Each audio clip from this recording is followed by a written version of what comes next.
विद्यार्थी मित्रांनो नमस्कार. मी शरद बिरादार आपल्यासमोर राज्यशास्त्र या विषयातील पहिल्या प्रकरणातील शीतयुद्धोत्तर काळातील प्रादेशिक वाद या मुद्द्यासंबंधी आपण अभ्यास करणार आहोत. प्रादेशिक वाद हा आंतरराष्ट्रीय संबंधाच्या अभ्यासातील महत्त्वाचा विषय आहे. एखादी प्रादेशिक संघटना निर्माण करण्यासाठी अथवा त्याचा भाग होण्यासाठी अनेक देश एकत्र येताना दिसतात. जगामध्ये वेगवेगळ्या प्रदेशामध्ये असणारे जे अनेक देश आहेत ते एकत्र येऊन एकमेका सहाय्य करू अवघे धरू सुपंथ या तत्वाचा विचार करून, या तत्वाचा अंगीकार करून आपला विकास, संरक्षण, सांस्कृतिक, आर्थिक, राजनैतिक अशा वेगवेगळ्या क्षेत्रातील, व्यापारिक अशा वेगवेगळ्या क्षेत्रातील सहकार्य वाढीस लावणे आणि एकमेकाच्या सहकार्यातून विकास साधणे यासाठी या आंतरराष्ट्रीय स्तरावर प्रादेशिक संघटना निर्माण होत असतात. या ज्या संघटना आहेत या संघटना भौगोलिक तत्वावर किंवा समान राजकीय, वैचारिक, आर्थिक इत्यादी घटकावर आधारलेल्या असू शकतात. विशेषतः या संघटना ज्या आहेत अनेक देशांच्या, ह्या कशावर अवलंबून असतात तर या संघटना भौगोलिक तत्वावर, जसं की आता आशिया खंड आहे तर आशिया खंडामध्ये आशिया खंडामध्ये रशिया, चीन आणि भारत या 3 देशाची संघटना आहे. त्यासोबतच दक्षिण आशियाई भागातील 8 देशांची सार्क नावाची संघटना आहे. युरोप खंडामधील देशांची युरोपियन युनियन नावाची संघटना आहे. तर या भौगोलिक तत्वावर आधारित संघटना आहेत. त्यासोबतच समान राजकीय, वैचारिक, आर्थिक इत्यादी घटकावर आधारलेल्या संघटना असतात. आणि अशा अनेक संघटना, अनेक व्यापारी करार या माध्यमातून झालेले दिसून येतात. जसं G8 आहे तर हे आपल्याला या ठिकाणी दिसून येतं. आसियान आहे. प्रादेशिक संघटना बांधताना देशांनी भौगोलिकरित्या जोडलेले असणे महत्त्वाचे असतेच. त्याशिवाय काही व्यावहारिक आणि संसाधनासंदर्भातले मुद्देही महत्त्वाचे ठरतात. तर या ज्या प्रादेशिक संघटना आहेत या प्रादेशिक संघटना जेव्हा निर्माण होतात सुरुवातीला, या प्रादेशिक संघटनांची जेव्हा बांधणी होते तेव्हा त्या विशिष्ट अशा भूप्रदेशामध्ये ते देश जे आहेत ते एकमेकाला जोडले गेलेले असणं अत्यंत महत्त्वाचं आहे. म्हणजे हा पहिला मुद्दा आहे. ज्या आंतरराष्ट्रीय स्तरावरच्या प्रादेशिक संघटना आहेत त्या आंतरराष्ट्रीय स्तरावरच्या प्रादेशिक संघटनांमध्ये जे समाविष्ट होणारे देश आहेत ते एकमेकांना, परस्परांना जोडले गेलेले असावेत. जसं की सार्क नावाची संघटना आहे. दक्षिण आशियाई राष्ट्रांची सहकार्य करण्यासाठीची जी संघटना आहे तिला आपण सार्क म्हणतो. मग ही जी संघटना आहे या संघटनेचे सदस्य कोणते आहेत? भारत, नेपाळ, बांगलादेश, भूतान, श्रीलंका, पाकिस्तान, अफगाणिस्तान. मग आता हे जे देश आहेत हे दक्षिण आशियाई क्षेत्रातले देश यांची एकमेकाशी सांगड आहे. एका विशिष्ट भौगोलिक क्षेत्रामध्ये हे देश वास्तव्य करत असतात. या ठिकाणी भारत हा या ठिकाणी केंद्रबिंदू दिसतो. अफगाणिस्तान, पाकिस्तान, बांगलादेश, त्यासोबतच भूतान, नेपाळ, श्रीलंका ह्या सर्व देशांना भारताशी निगडीत आपणाला दिसून येतात. मग अशा पद्धतीनं या ठिकाणी ज्या आंतरराष्ट्रीय स्तरांवरच्या प्रादेशिक संघटना आहेत या प्रादेशिक संघटना निर्माण होताना, त्या संघटनांची बांधणी करत असताना भौगोलिकदृष्ट्या एकमेकाला जोडले गेलेले असावेत अशी एक महत्त्वाची अट या ठिकाणी आपल्याला दिसून येते. याशिवाय काही व्यावहारिक आणि संसाधनासंदर्भातले मुद्देही महत्त्वाचे ठरतात. आता आपल्याला या ठिकाणी हे दिसून येतं की या ठिकाणी भौगोलिकदृष्ट्या ते जोडले गेलेले असावेत, पण त्यासोबतच काही व्यावहारिक संबंध असतात. मग व्यापारविषयक आहेत, तुमचे सांस्कृतिक आहेत, धार्मिक आहेत आणि अशा मुद्द्यांसाठी ते देश एकमेकाशी जोडलेले असतात.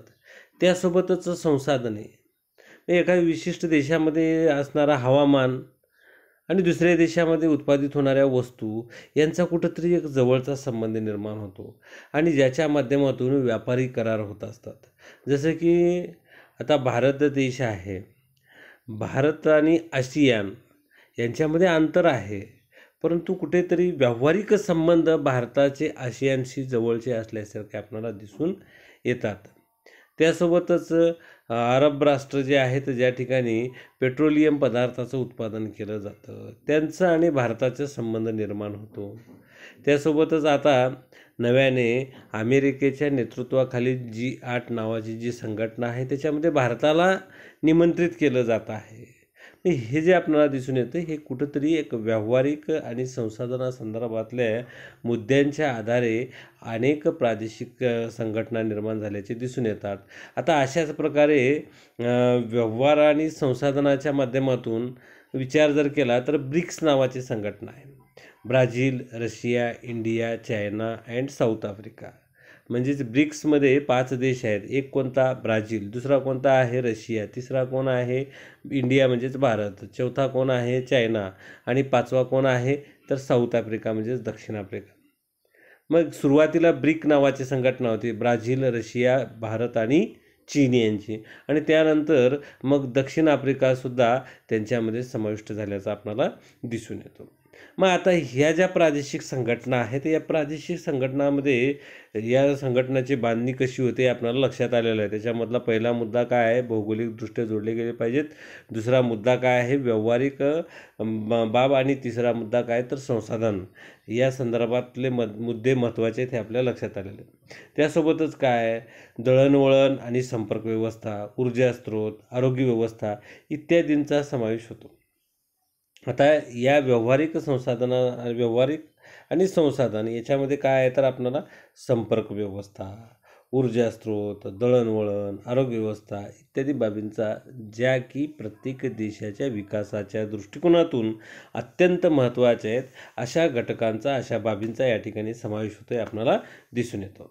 आता हा जो प्रादेशिक वाद आहे या प्रादेशिक वादाचा जो प्रवास आहे साधारणतः त्यातील सदस्यांमध्ये घडणाऱ्या राजकीय संवादाने सुरू होतो.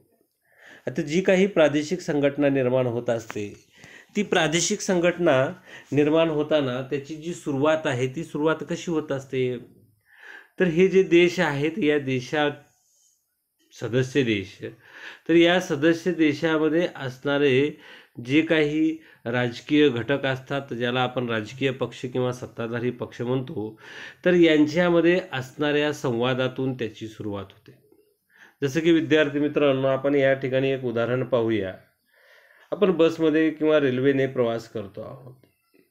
मग या ठिकाणी प्रवास करत असताना अनोळखी व्यक्ती आहे. मग त्या अनोळखी व्यक्तीसोबत जोपर्यंत आपण संवाद करणार नाही तोपर्यंत आपले आणि त्यांचे जवळचे संबंध प्रस्थापित होऊ शकत नाहीत. समजा आपल्या शेजारी असणारा एखादा व्यक्ती आहे, बसमध्ये आपण प्रवास करतो आहोत आणि त्या व्यक्तीला चॉकलेट खायची सवय आहे आणि त्यांनी एक चॉकलेट काढले आणि त्यांनी ते आपल्याला घेण्यासंबंधी ऑफर दिली की मित्रा हे चॉकलेट घेतो का. मग आपण आपली जर इच्छा झाली तर आपण म्हणतो हो घेतो.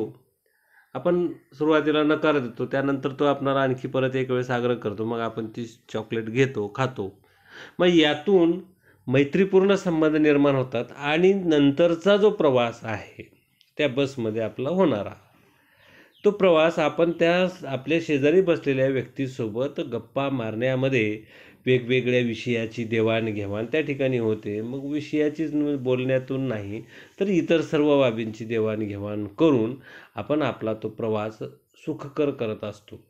मग हे जे सहकार्य आणि सहचर्य आहे तेच सहकार्य आणि सहचर्याची सुरुवात कुठेतरी संवादानं होते आणि हा संवाद सुरुवातीच्या काळात राजकीय स्वरूपात होत असल्याचं, म्हणजेच काय तर जे सदस्य राष्ट्र आहेत त्या सदस्य राष्ट्राचे परराष्ट्रमंत्री किंवा सदस्य राष्ट्राचे राष्ट्रप्रमुख यांच्यामध्ये मीटिंग होतात, सभा होतात आणि त्या मीटिंग आणि सभांच्या माध्यमातून त्यांच्यामध्ये चर्चा होते. मग आपण काय करायचं? आपली ध्येयधोरणं काय आहेत? यासंबंधीचे निर्णय त्या ठिकाणी घेतले जातात आणि ह्या ज्या चर्चा आहेत या चर्चेच्या माध्यमातून एक समान विचारसरणी त्या ठिकाणी निर्माण केली जाते. त्यासोबतच काही आर्थिक हितसंबंधसुद्धा त्या ठिकाणी उपयोगात येत असतात. मग ह्या ज्या चर्चा आहेत हिची सुरुवात होते आणि ह्या सुरुवात झाल्यानंतर ती जसं वृद्धिंगत होते तसतसं त्या चर्चेचा परिपाक म्हणून एखादी प्रादेशिक संघटना निर्माण होत असल्याचं आपल्याला दिसून येतं. 1940 ते 1950च्या दरम्यान आशिया आणि आफ्रिकेतील प्रादेशिकवादाने येथील देशांमधल्या राजकीय चर्चांवर लक्ष केंद्रित केले होते. युरोपचे लक्ष मात्र समन्वयाकडे होते. उदाहरणार्थ युरोपमध्ये युरोपीय कोळसा आणि पोलाद समुदाय. मग आता या ठिकाणी European coal and steel community ही जी संघटना आहे किंवा ही प्रादेशिक संघटना आहे ती 1951मध्ये निर्माण झाल्याचे आपल्याला दिसून येते. तर आर्थिक समन्वय हा युरोपाचा महत्त्वाचा मुद्दा होता. तर भारताचा विचार केला किंवा भारताचे शेजारी असणारा जो आशिया खंड आहे त्यासोबतच आफ्रिका खंड आहे, या भागामध्ये ज्या काही प्रादेशिक संघटना निर्माण झालेल्या आहेत त्या वेगवेगळ्या राजकीय चर्चांवर लक्ष केंद्रित केलेल्या होत्या आपल्याला दिसून येतं. आपण युरोप संबंधी पाहत असताना युरोपमध्ये कोळसा आणि स्टील यांच्या संदर्भात, त्यासोबतच युरोपियन आर्थिक समुदाय ही 1957ला, ती 1951ला आणि युरोपीय अणुऊर्जा समुदाय युरोटम ही 1958ला या संघटना, प्रादेशिक संघटना युरोपमध्ये स्थापन झाल्याचे आपल्याला दिसून येतात. आता 1960च्या सुमारास प्रादेशिक सहकार्याच्या संकल्पनेचा आशियामध्ये प्रसार झाला. आता या ठिकाणी आपण हे लक्षात घेणं गरजेचं आहे की पाश्चिमात्य देशामध्ये या प्रादेशिक संघटना एकमेकाच्या सहकार्याच्या माध्यमातून विकास साधण्यासाठी, मग तो ऊर्जा असेल, आर्थिकदृष्ट्या प्रगती होण्याचा असेल, तर या क्षेत्रामध्ये त्यांनी सुरुवातीला या लक्ष केंद्रित करून आपला विकास साधण्याचा प्रयत्न केला. आणि जेव्हा ही पाश्चिमात्य राष्ट्र स्वतःचा विकास करून घेत होती तेव्हा आशिया आणि आफ्रिका खंडामधील जी काही मागासलेली राष्ट्र होती या राष्ट्रांमध्ये सुद्धा एकमेकास सहाय्य करू अवघे धरू सुपंथ या तत्त्वाचं कुठंतरी महत्त्व पटल्याचं दिसून येतं. आणि त्याची खऱ्या अर्थाने सुरुवात 1960च्या सुमारास प्रादेशिक सहकार्याच्या संकल्पनेच्या आशियामध्ये प्रसार झाल्याचा आपल्याला दिसून येतो.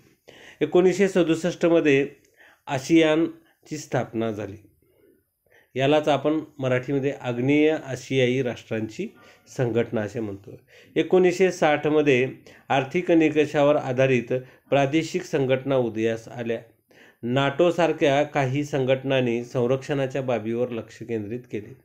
आता ही जी नाटो नावाची संघटना आहे, नॉर्थ अटलांटिक ट्रीटी ऑर्गनायझेशन, ही संघटना अमेरिकेच्या नेतृत्वाखाली कार्य करत असते आणि ही संरक्षणाच्या दृष्टिकोनातून, म्हणजेच एका राष्ट्रावर आक्रमण झालं तर इतर राष्ट्रसुद्धा त्या राष्ट्राच्या मदतीला धावतील, जेणेकरून आपली संरक्षण क्षेत्रातील ताकद वाढविणे, आर्थिक क्षेत्रामध्ये आपला विकास करून घेणे, यासाठी या संघटना मोठ्या प्रमाणात काम करत असल्याचं आपल्याला दिसून येतं.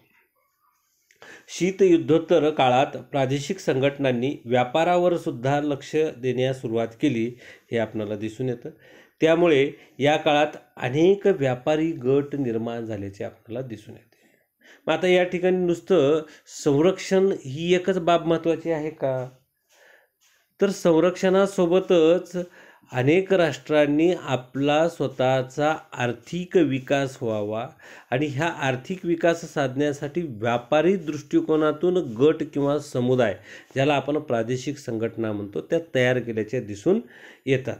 आणि हे जे काही व्यापारी गट आहेत, हे काही प्रादेशिक व्यापारी संघटना आहेत, त्या आपणाला अभ्यासायच्या आहेत. मग आता आपण सर्वप्रथम व्यापारी गट म्हणजे काय हे पाहूयात. अनेक देश मिळून आपले आर्थिक हितसंबंध दृढ करण्याकरता काही विशेष करार करण्यासाठी व्यापारी गट स्थापन करतात. सामान्यतः हे करार व्यापारातील अडथळ्यांना कमी अथवा दूर करण्यासाठी केले जातात. आता हे जे व्यापारी गट जे आहेत, या व्यापारी गटामध्ये काय होतं, तर अनेक देश एकत्र येतात आणि आपले आर्थिक हितसंबंध आणखी मजबूत करण्यासाठी, दृढ म्हणजेच मजबूत करण्यासाठी काही विशिष्ट प्रकारचे करार करतात. आता हे जे विशिष्ट प्रकारचे करार आहेत, त्या विशिष्ट प्रकारच्या करारामध्ये काय की ही जी काही प्रादेशिक संघटना व्यापारी गटामधली जी काही राष्ट्र आहेत, त्या राष्ट्रामधील एका देशातील उत्पादित माल दुसऱ्या देशामध्ये कुठल्याही प्रकारचा कर न लावता पाठविला गेला तर तो त्या देशातील लोकांना स्वस्तामध्ये उपलब्ध होतो, हे आपण लक्षात घेणं गरजेचं आहे. आणि दुसरी गोष्ट, या देशामधील लोकांना तो माल उत्पादन करण्यासाठी मोठ्या प्रमाणात रोजगार उपलब्ध होतो. मग या ठिकाणी दोन्ही देशाचा फायदा आहे. एकीकडं दुसऱ्या देशात ती वस्तू स्वस्तात मिळते आणि समजा आपण असा विचार केला की आता या ठिकाणी भारत आणि श्रीलंका या दोन देशामध्ये करार झाला असं आपण गृहीत धरलं. मग भारतामध्ये उत्पादित झालेला माल श्रीलंकेमध्ये जर घेतला तर श्रीलंकेनं आणि भारताने कुठल्याही प्रकारचं त्यावर निर्यात शुल्क लावायचं नाही आणि श्रीलंकेनं त्यावर कुठल्याही प्रकारचं आयात शुल्क लावायचं नाही. याच्यामुळं भारतात उत्पादित झालेली वस्तू श्रीलंकेमध्ये स्वस्तामध्ये उपलब्ध होईल. मग ह्याच्यामुळं काय, श्रीलंकेमध्ये त्या वस्तूला मागणी वाढल्यामुळे भारतामध्ये त्या वस्तूचं मोठ्या प्रमाणावर उत्पादन करावं लागेल, म्हणजेच भारतातल्या लोकांनासुद्धा या ठिकाणी रोजगार उपलब्ध होईल, अर्थव्यवस्थेला गती मिळेल, म्हणजेच या ठिकाणी दोन्ही देशाचा फायदा झाल्याचा आपल्याला दिसून येतो. मग हे जे व्यापारामध्ये काही अडथळे आहेत ते अडथळे दूर करणे किंवा त्याची तीव्रता कमी करणे.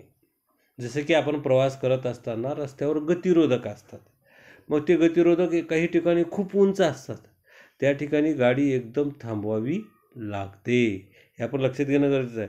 मग त्याची तीव्रता किंवा त्याची जी काही त्रास देण्याची ताकद आहे ती कुठंतरी कमी करणं गरजेचं आहे, आपल्याला या ठिकाणी दिसून येतं. मग आता या ठिकाणी उदाहरणार्थ आपण जकात किंवा कोटा. आता जकात म्हणजेच काय, आयातीवरील कर, आणि कोटा म्हणजेच काय, कोणत्याही वस्तूची आयात किती प्रमाणात करायची, मग त्या संबंधीची एक मर्यादा घातलेली असते, त्याला म्हटलं जातं कोटा. तर हे व्यापारातील अडथळे प्रमुख प्रकार किंवा हे व्यापारातील अडथळे आहेत, आपण लक्षात घेणं गरजेचं आहे. आता आपण शीतयुद्धोत्तर काळातील काही महत्त्वाच्या प्रादेशिक संघटनांचा आढावा घेऊया. तेथील पहिली जी संघटना आहे ती आहे युरोपीय संघ. दुसरे महायुद्ध व त्यानंतर शीतयुद्ध यामुळे आलेल्या सततच्या अस्थिरतेमुळे युरोपमधील देशांना कायमच एकत्र येण्याची प्रेरणा मिळालेली आहे. तर आपण पाहिलेलं आहे विद्यार्थी मित्रांनो, जेव्हा जगामध्ये दुसरं महायुद्ध झालं आणि दुसऱ्या महायुद्धाच्या काळामध्ये सुद्धा युरोपातील देश एकत्र होते, त्या ठिकाणी या दुसऱ्या महायुद्धाच्या काळामध्ये विचार जर केला तर जर्मनी आणि इटली हे दोन देश वगळता युरोपातील फ्रान्स, इंग्लंड ही जी काही महत्त्वाची देश होते ही एका विचारसरणीनं होते. मग या ठिकाणी जी युरोप खंडामध्ये अस्थिरता निर्माण झालेली होती आणि ती अस्थिरता ही युरोपच्या दृष्टिकोनातून फायद्याची नव्हती आणि या गोष्टीचा विचार करून या अस्थिरतेमुळे युरोपातील देशांना असं वाटलं की ही अस्थिरतेचं वातावरण हे विकासासाठी पोषक नाही आहे, म्हणून या युरोपियन देशांनी एकत्र येऊन संघटना स्थापन करावी अशी प्रेरणा त्या ठिकाणी मिळाली आणि त्यातूनच युरोपीय संघाची सुरुवात आर्थिक सहकार्य, दृढ करणारी संस्था म्हणून झाल्याचे आपल्याला दिसून येते. म्हणजेच काय, तर आपण साधी गोष्ट आहे, आपण विचार करायचा की आपल्या शेजारी पाजारी असणार आहे, मग ते शेती असेल किंवा घर असेल, त्या ठिकाणी जर वादविवादाचं वातावरण असेल तर आपला बराच वेळ हा आपल्या चांगलं काम करण्यासाठी खर्च न होता भांडणामध्ये किंवा वादविवादामध्ये खर्च होतो.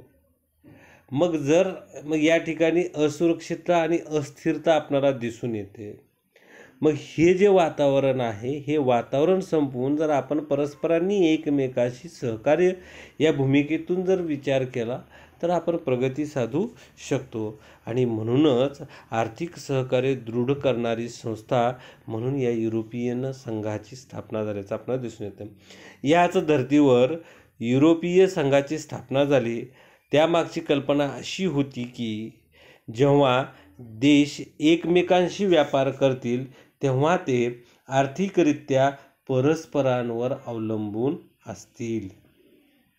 म्हणजेच काय, युरोप खंडामधील देश हे जेव्हा एकमेकाशी व्यापार करतील तेव्हा ते काय होणार की ते देश एकमेकावर अवलंबून राहणार आणि यामुळं काय होईल, त्यांच्यामधला संघर्ष टळणार आहे.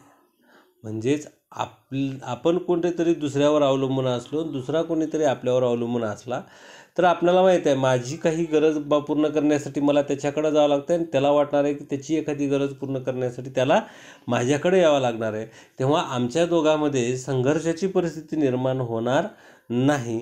म्हणून या युरोपियन राष्ट्रामध्ये संघर्ष दूर करण्यासाठी किंवा संघर्ष टाळण्यासाठी व्यापार करत असताना आर्थिकदृष्ट्या परस्परांवर अवलंबित्व वाढविणं हा त्यामागचा उद्देश होता.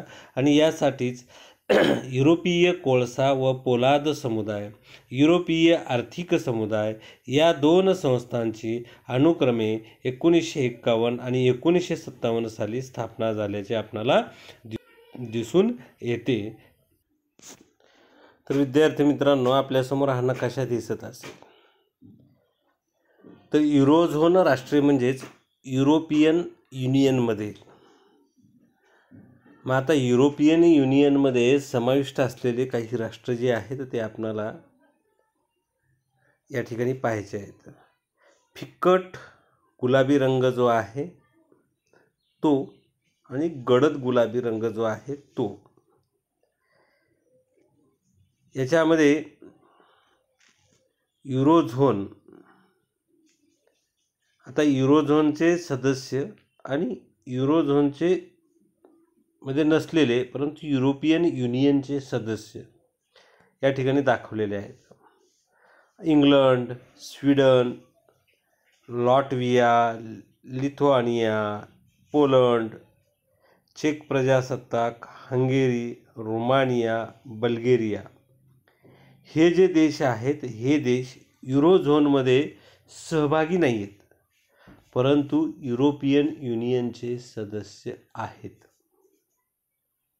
म्हणजे हे देश युरोपियन युनियनचे सदस्य आहेत परंतु युरोझोनमध्ये नाहीत.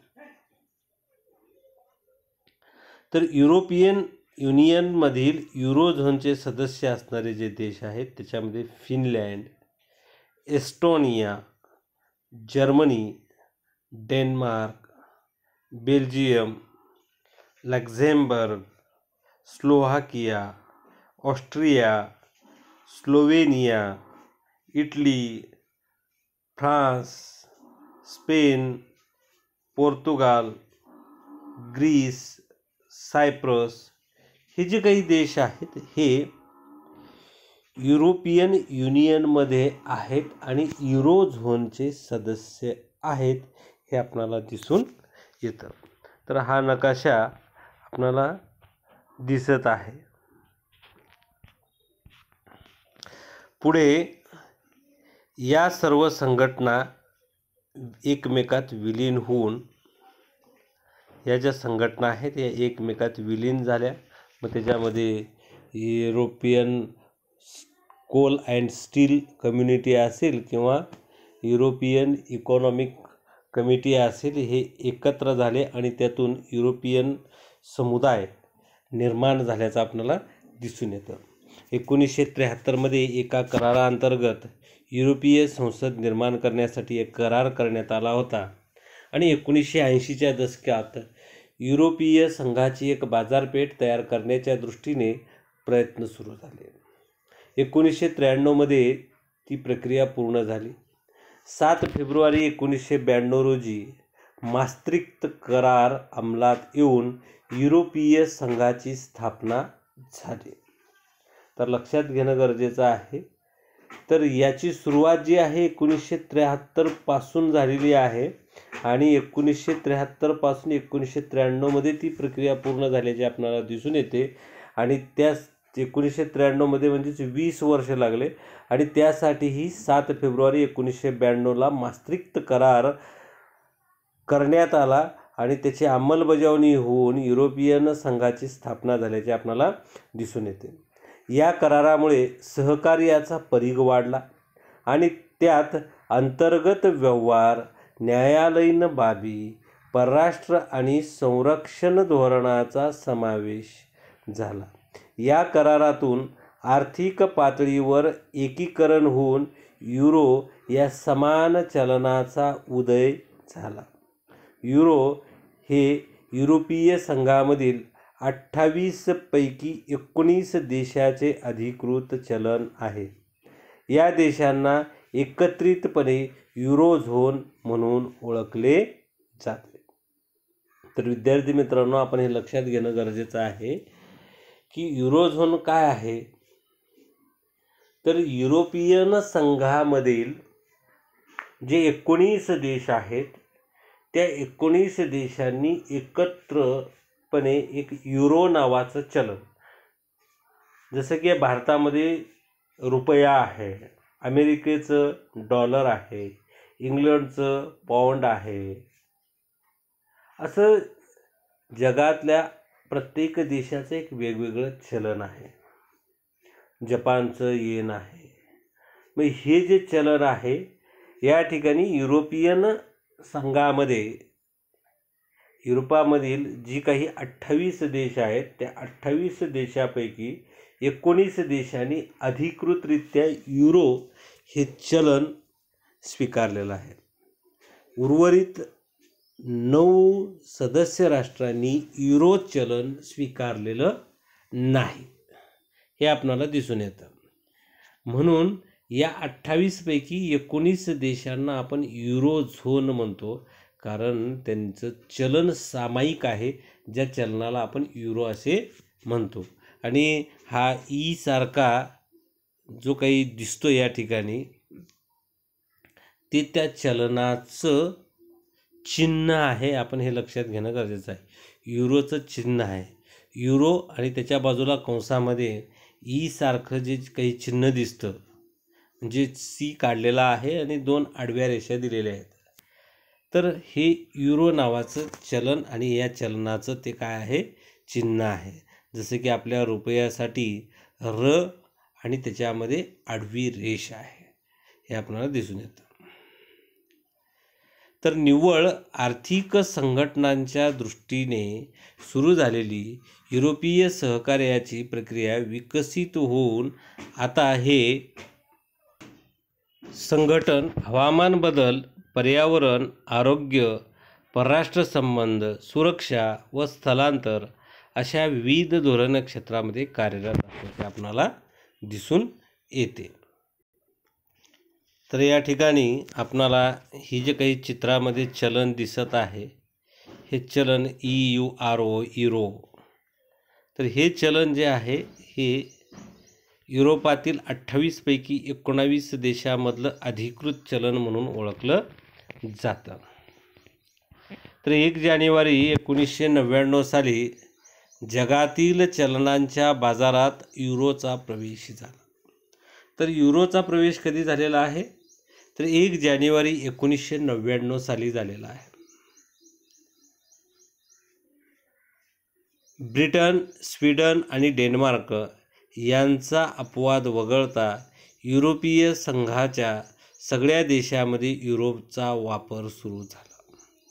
मग आता हे जे युरो चलन आहे या युरो चलनाचं 28 देशापैकी ब्रिटन, स्वीडन आणि डेन्मार्क या 3 देशांनी हे चलन आपल्या देशामध्ये वापरलेलं नाही. या 3 देशाव्यतिरिक्त इतर युरोपीय संघामध्ये सगळ्या देशामध्ये युरोचा वापर सुरू झाल्याचा दिसून येतो आणि युरोपीय संघातील युरो हे राष्ट्रीय चलन म्हणून स्वीकारलेल्या देशांच्या भौगोलिक आणि प्रादेशिक आर्थिक प्रदेशास युरोझोन म्हणून संबोधले जाते. मग आता युरोझोन म्हणजेच काय, तर ज्या राष्ट्रांमध्ये युरोपातील ज्या राष्ट्रांमध्ये युरो हे चलन वापरलं जातं राष्ट्रीय चलन म्हणून, त्या राष्ट्रांना युरोझोन असे म्हणतात. हे आपण लक्षात घेणं गरजेचं आहे. तर आपण या ठिकाणी शीतयुद्धोत्तर काळातील जी प्रादेशिक संघटना आहेत त्यांचा अभ्यास करत असताना युरोपीय युनियन किंवा युरोपियन संघ या संबंधीची आपण माहिती घेतलेली आहे. नंतरच्या तासामध्ये आपण दुसऱ्या विषयाचा किंवा दुसऱ्या मुद्द्याचा आपण या ठिकाणी अभ्यास करणार आहोत. तर पुन्हा भेटूया. तोपर्यंत आपणाला नमस्कार. धन्यवाद.